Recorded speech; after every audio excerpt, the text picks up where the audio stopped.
El extraño, por H. P. Lovecraft. Infeliz es aquel a quien sus recuerdos infantiles solo traen miedo y tristeza. Desgraciado aquel que vuelve la mirada hacia horas solitarias en vastos y lúgubres recintos de cortinados marrones y alucinantes hileras de antiguos volúmenes, o hacia pavorosas vigilias a la sombra de árboles descomunales y grotescos, cargados de enredaderas, que agitan silenciosamente en las alturas sus ramas retorcidas. Tal es lo que los dioses me destinaron, a mí, el aturdido, el frustrado, el estéril, el arruinado, y sin embargo, me siento extrañamente satisfecho y me aferro con desesperación a esos recuerdos marchitos cada vez que mi mente amenaza con ir más allá, hacia el otro. No sé dónde nací, salvo que el castillo era infinitamente horrible, lleno de pasadizos oscuros y con altos cielos rasos donde la mirada solo hallaba telarañas y sombras. Las piedras de los agrietados corredores estaban siempre odiosamente húmedas y por doquier se percibía un olor maldito, como de pilas de cadáveres de generaciones muertas. Jamás había luz, por lo que solía encender velas y quedarme mirándolas fijamente en busca de alivio. Tampoco afuera brillaba el sol, ya que esas terribles arboledas se elevaban por encima de la torre más alta. Una sola, una torre negra, sobrepasaba el ramaje y salía al cielo abierto y desconocido, pero estaba casi en ruinas y solo se podía ascender a ella por un escarpado muro poco menos que imposible de escalar. Debo haber vivido años en ese lugar, pero no puedo medir el tiempo. Seres vivos debieron haber atendido a mis necesidades, y, sin embargo, no puedo rememorar a persona alguna excepto yo mismo, ni ninguna cosa viviente salvo ratas, murciélagos y arañas, silenciosos todos. Supongo que, quienquiera que me haya cuidado, debió haber sido asombrosamente viejo, puesto que mi primera representación mental de una persona viva fue la de algo semejante a mí, pero retorcido, marchito y deteriorado como el castillo. Para mí no tenían nada de grotescos los huesos y los esqueletos esparcidos por las criptas de piedra cavadas en las profundidades de los cimientos. En mi fantasía asociaba estas cosas con los hechos cotidianos y los hallaba más reales que las figuras en colores de seres vivos que veía en muchos libros mohosos. En esos libros aprendí todo lo que sé. Maestro alguno me urgió o me guió, y no recuerdo haber escuchado en todos esos años voces humanas, ni siquiera la mía, ya que, si bien había leído acerca de la palabra hablada, nunca se me ocurrió hablar en voz alta. Mi aspecto era asimismo una cuestión ajena a mi mente, ya que no había espejos en el castillo, y me limitaba, por instinto, a verme como un semejante de las figuras juveniles que veía dibujadas o pintadas en los libros. Tenía conciencia de la juventud a causa de lo poco que recordaba.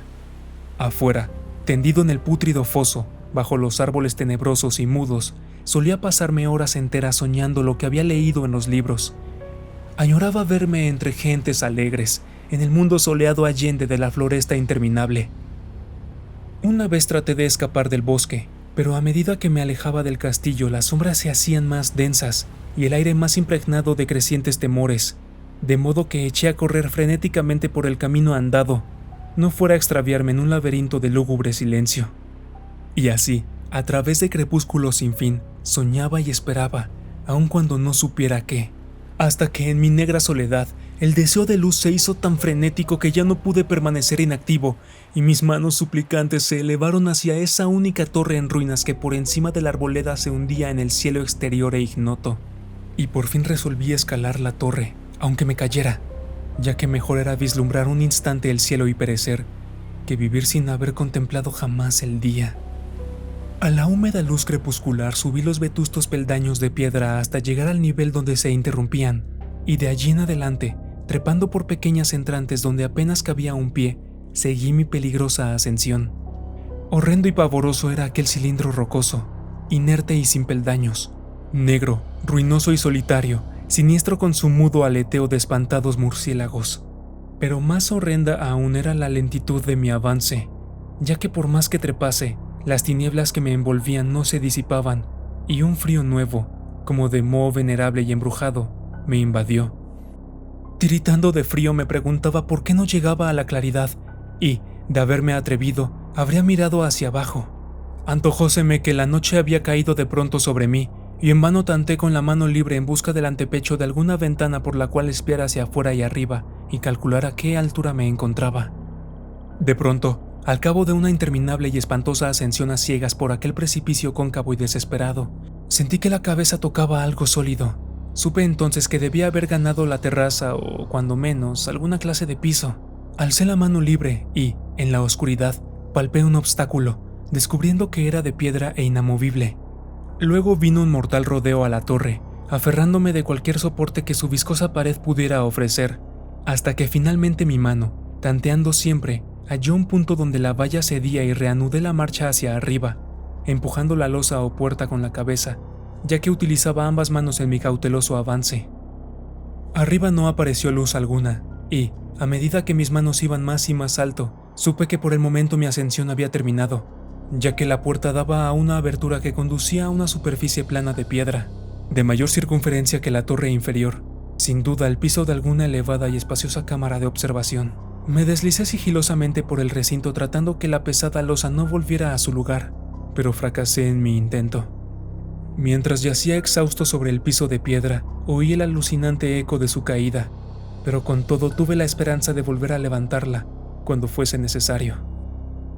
Creyéndome ya a una altura prodigiosa, muy por encima de las odiadas ramas del bosque, me incorporé fatigosamente y tanteé la pared en busca de alguna ventana que me permitiese mirar por primera vez el cielo y esa luna y esas estrellas sobre las que había leído. Pero ambas manos me decepcionaron, ya que todo cuanto hallé fueron amplias estanterías de mármol cubiertas de aborrecibles cajas oblongas de inquietante dimensión. Más reflexionaba y más me preguntaba qué extraños secretos podía albergar aquel alto recinto construido a tan inmensa distancia del castillo subyacente. De pronto mis manos tropezaron inesperadamente con el marco de una puerta, del cual colgaba una plancha de piedra de superficie rugosa a causa de las extrañas incisiones que la cubrían. La puerta estaba cerrada, pero haciendo un supremo esfuerzo superé todos los obstáculos y la abrí hacia adentro. Hecho esto, invadióme el éxtasis más puro jamás conocido. A través de una ornamentada verja de hierro y en el extremo de una corta escalinata de piedra que ascendía desde la puerta recién descubierta, brillando plácidamente, en todo su esplendor, estaba la luna llena, a la que nunca había visto antes, salvo en sueños y en vagas visiones que no me atrevería a llamar recuerdos. Seguro ahora que había alcanzado la cima del castillo, subí rápidamente los pocos peldaños que me separaban de la verja, pero en eso una nube tapó la luna haciéndome tropezar, y en la oscuridad tuve que avanzar con mayor lentitud. Estaba muy oscuro cuando llegué a la verja, que hallé abierta tras un cuidadoso examen, pero que no quise trasponer por temor a precipitarme desde la increíble altura que había alcanzado. Luego volvió a salir la luna. De todos los impactos imaginables, ninguno tan demoníaco como el de lo insondable y grotescamente inconcebible. Nada de lo soportado antes podía compararse al terror de lo que ahora estaba viendo, de las extraordinarias maravillas que el espectáculo implicaba.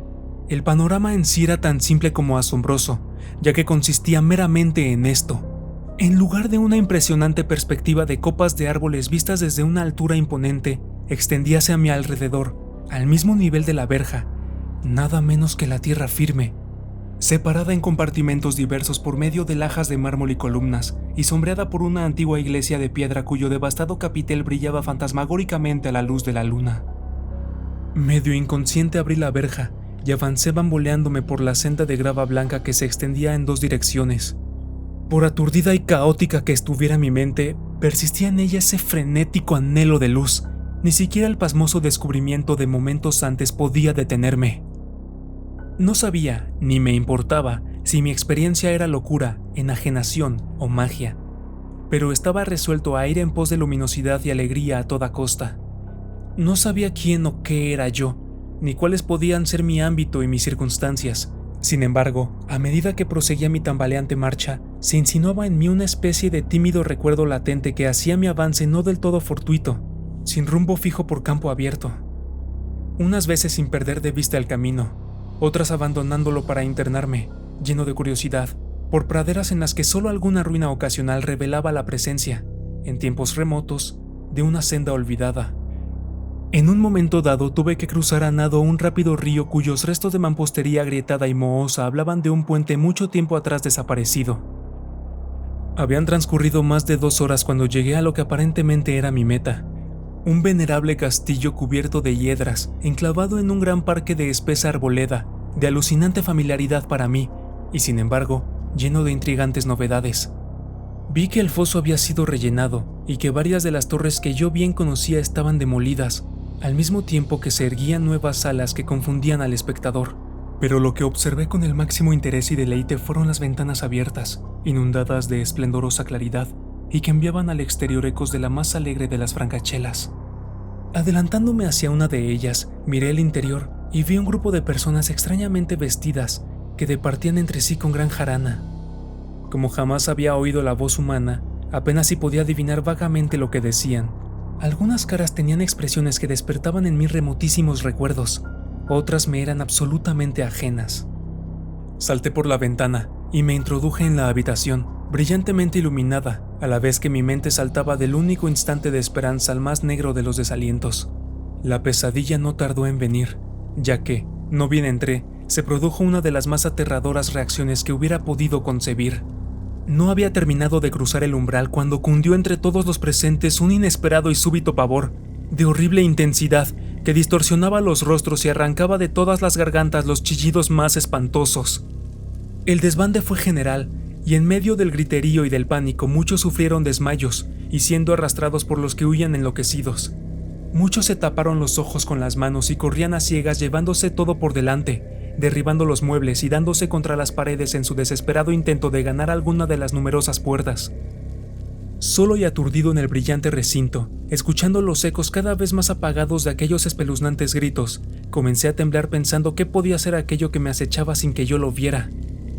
A primera vista el lugar parecía vacío, pero cuando me dirigí a una de las alcobas creí detectar una presencia. Un amago de movimiento del otro lado del arco dorado que conducía a otra habitación, similar a la primera. A medida que me aproximaba a la arcada comencé a percibir la presencia con más nitidez.